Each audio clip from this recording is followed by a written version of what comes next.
हे guys, welcome back.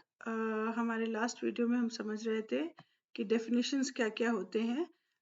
वो definitions हमारे लिए बहुत इम्पोर्टेंट थे for the purpose of understanding the act. और जैसे मैंने आपको पहले भी बताया हुआ है कि ट्रेडमार्क का जो एग्ज़ाम है एजेंट का, उसको क्लियर करने के लिए हमें ये एक्ट सबसे पहले समझना बहुत ज़रूरी है। एक बार ये एक्ट्स हम लोग गो थ्रू करेंगे, then we will start doing the questions. I will prepare certain questions, क्योंकि इसके बहुत क्वेश्चन तो आपको पैटर्न नहीं मिलेंगे। तो मैं कुछ क्वेश्चंस प्रिपेयर करूंगी and then we will try to solve them. तो डेफिनेशंस हमने कर लिया है, विच वाज चैप्टर 1। और अब हम लोग चैप्टर 2 स्टार्ट कर रहे हैं, जो कि चैप्टर 2 ऑफ द एक्ट है। और देखिए, ये सिर्फ चैप्टर्स ही नहीं, इसके बाद इनके रूल्स भी हम लोग को समझने होंगे, जो कि at the back of the act होते हैं, बेयर एक्ट के। अगर अब तक आपने नहीं लिया है तो ले लीजिए, अगर आप हार्ड कॉपी से पढ़ते हैं तो। और अगर आपको सॉफ्ट कॉपी में प्रॉब्लम नहीं है तो आप कंप्यूटर पर भी देख सकते हैं। इफ़ यू वांट, मैं इसका लिंक आपके साथ शेयर कर लूँगी, जहाँ पे आपको इजीली ये एक्ट मिल जाएगा। सो चैप्टर 2 जो है वो the register and conditions for registration से रिलेटेड है। इसमें बेसिकली रजिस्टर, ऐसा मैंने जैसे पहले बताया कि वो रजिस्टर जैसा नहीं है। मतलब वो रजिस्टर करते हैं कि किनको किनको ये रजिस्ट्रेशन मिल गया है, किनका अभी नहीं मिला है, क्या लिमिटेशंस के साथ मिला है, किस पर्टिकुलर क्लास के लिए मिला है, क्या गुड्स है, क्या प्रोडक्ट्स है। तो ये सारी चीज़ें जो है हम लोग इस पर्टिकुलर रजिस्टर में समझते हैं। तो रजिस्टर के अलावा हम लोग ये भी समझने की कोशिश करेंगे कि रजिस्ट्रेशन कैसे होता है। अब देखिए, ये जो है रजिस्ट्रेशन, अगर मैं कहूँ तो ये नहीं बता रहे हो कि रजिस्ट्रेशन कैसे होता है, वो ये बता रहे हैं कि इसके कंडीशंस क्या हैं। बेसिकली वो ये बताएंगे कि किस किस कंडीशन में रजिस्ट्रेशन नहीं होगा। तो वो आज का पार्ट नहीं होता है हम लोग का। आज हम लोग सिर्फ और सिर्फ द रजिस्टर पढ़ रहे हैं, यानी सेक्शन 8 तक चैप्टर 2 के हम लोग करेंगे। 9, 10, 11 बहुत इंपॉर्टेंट है। बेसिकली 9 और 11 ज़्यादा इंपॉर्टेंट है, तो ये हम लोग कल डिस्कस करेंगे। एंड इफ पॉसिबल मैं पीपीटीज में भी आपको दिखाने की कोशिश करूंगी। तो थर्ड सेक्शन अगर हम लोग पढ़ें, तो appointment of registrar and other officers. 1. The central government may, by notification in the official gazette, appoint a person to be known as Controller General of Patents, Designs and Trademarks, who shall be the Registrar of Trademarks for the purpose of this Act. I think ये बहुत self explanatory section है कि central government जो है अपने official gazette में ये notice निकाल देगा कि हमने XYZ पर्सन को कंट्रोलर जनरल बनाया है। और ये तीनों चीज जो है, पेटेंट, ट्रेडमार्क और डिजाइन के जो कंट्रोलर जनरल है वो एक ही होंगे, और उन्हीं को हम लोग रजिस्ट्रार ऑफ ट्रेडमार्क्स भी कहेंगे for the purpose of this act. तो मतलब अगर रजिस्ट्रार बोल रहे हैं तो registrar here means registrar of trademarks. इसी का जो सेकंड पार्ट है वो भी अगेन सेंट्रल गवर्नमेंट ही ये काम करेगी कि वो किसी को अपॉइंट करेगी एज अ ऑफिसर, जो कि जिसको वो इसका पद देंगी, फॉर डेजिग्नेट करेंगी for the purpose of certain discharging certain work, या फिर वो उसके सुप्रिटेंडेंस में, यानी रजिस्ट्रार के सुप्रिटेंडेंस में, डायरेक्शन में वो काम करेंगे वो पर्सन जिनको सेंट्रल गवर्नमेंट अपॉइंट करेगी। और हो सकता है कि उस फंक्शन के लिए रजिस्ट्रार की जगह इनको कुछ कुछ काम के लिए दिया जाए, जहां पे उनको ऑथराइज कर दिया जाएगा। सेक्शन 4 जो है, power of registrar to withdraw और ट्रांसफर केसेस। इसका यहाँ मतलब ये है कि कई बार ऐसे होता है कि जैसे कोई केस आया है, सपोजिंग कुछ फाइलिंग करनी है, कुछ फाइल हो रही है और उसमें कुछ back and fourth objection, opposition चल रहा है, तो वो केस लंबा जा रहा है। तो अगर किसी को सेकेंड पार्ट यानी थर्ड के 2 में किसी को उस तरह से अपॉइंट किया गया है, तो यहाँ पर रजिस्ट्रार के पास ये पावर है कि वो उसके पास से वो पर्टिकुलर केस को ले ले और वो किसी और को दे दे, या फिर वो खुद ही इसको उसको मतलब मैटर को देखे और उसको आगे बढ़ाए।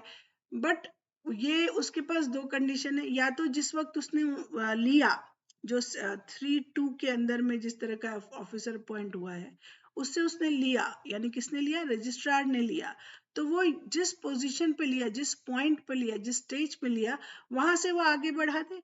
या फिर डी नोवो, यानी कि वो स्टार्टिंग से उसको वापस से नए तरीके से, मतलब इन अ न्यू वे उसको फिर से चेक करे।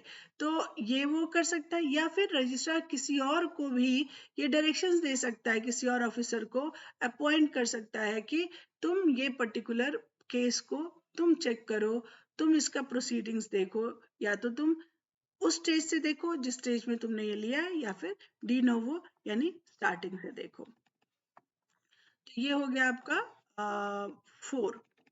5 पे अगर हम लोग आते हैं, trademark registry and offices thereof, इसका 5 का 1 है। For the purpose of this act, there shall be trademark registry, and the trademark registry established under the Trade and Merchandise Marks Act 1958 shall be the trademark registry under this act. तो जैसे मैंने आपको history में बताया था कि पहले trade and merchandise marks act था, जिसको कि बाद में हटाकर ट्रेडमार्क्स एक्ट कर दिया गया था। तो उस समय जो रजिस्ट्री इस्टेब्लिश हुई थी, वही रजिस्ट्री यहाँ पर भी काम करेगी, जिसको कि हम लोग मतलब अगर कहा जाए ट्रेडमार्क रजिस्ट्री, तो ये वही रजिस्ट्री है जो उस वक्त इस्टेब्लिश हुई थी और अभी भी इसमें वही इस्तेमाल होती है। अगर 5 का 2 देखें, the head office of the trademark registry shall be at such a place as the central government may specify, and for the purpose of facilitating the registration of trademarks, there may be established as such places as the central government may think fit, branch offices of the trademark registry. तो यहाँ पर again जैसे head office आपको पता है कि हम लोग बॉम्बे में अभी देखते हैं, दिल्ली में देखते हैं, अभी हम लोग कोलकाता में देखते हैं, अहमदाबाद में देखते हैं, चेन्नई में है, इस तरह से करके 5 जगह पे है।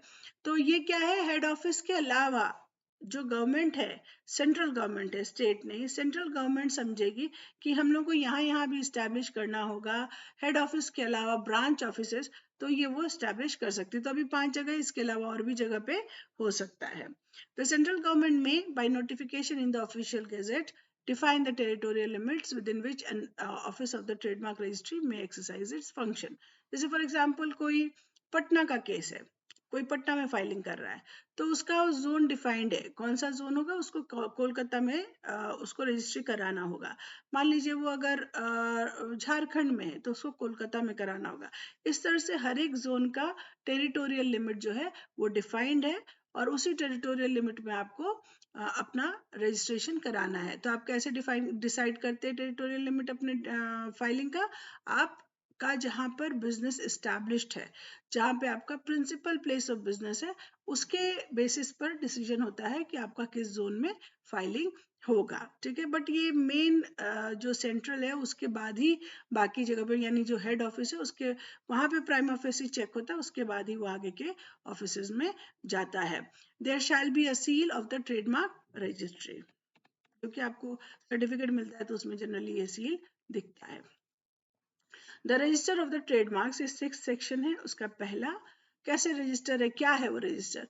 For the purpose of this act, a record called the Register of Trademarks shall be kept at the head office of the Trademark Registry, wherein shall be entered all registered trademarks with the names, addresses, and description of the proprietors, notification of assignment and transmission, names, addresses, and description of registered users, conditions, limitations, and such other matters relating to registered trademark as may be prescribed. So unregistered तो वहाँ लिख ही नहीं रहे हैं, registered लिख रहे हैं। और अगर आपको जैसे मैंने बताया था कि आप अगर डेफिनेशंस नहीं समझते हैं ठीक से तो फिर आपको ये दिक्कत होगी। तभी अगर आप पढ़ते हैं सारे चीजें जो डिस्क्राइब करनी होंगी ट्रेडमार्क रजिस्ट्री में, ये सारे डेफिनेशंस हमने ऑलरेडी पढ़े हुए हैं सेक्शन चैप्टर 2 में।